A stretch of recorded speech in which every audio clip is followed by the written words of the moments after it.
on the podcast, one of the great debates we always come across is the whole idea between classroom learning and immersion. And I mean, as you've spent so much time in Japan, being able to immerse into the culture, the country, as well as actually also taking those college courses, what would you say is your kind of take on this debate?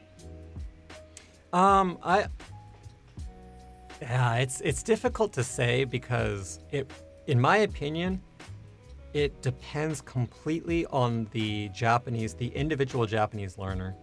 And what I mean by that is that there's a lot of people, myself included, and people like Matt from Matt versus Japan, who I think you guys had on the podcast as well.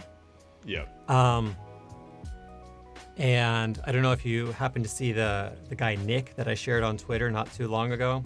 Incredible Japanese speaker, way better than me, definitely. But there's certain people like that who I think we all fall into this category that I'm about to describe, which is kind of people that are really, really motivated and don't really necessarily need a regime forced upon them in order to study.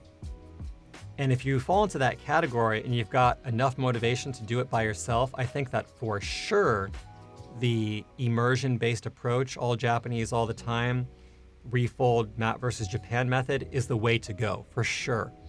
Mm-hmm. At the same time, I think that there's a lot of people that don't have maybe quite enough motivation or self-control to stick to a regime that they sort of have to make by themselves to a certain degree. I know that Matt lays out those tools very, very well. But there's certainly something to be said about going to a Japanese classroom and having a Japanese teacher kind of pull you along, so to speak. Right. And I think that, again, there's merits to both setting, but I think for the long run, for the people that have motivation and want to get to a level that's as high as possible, certainly the immersion-based approach is, in my opinion, more effective. I see.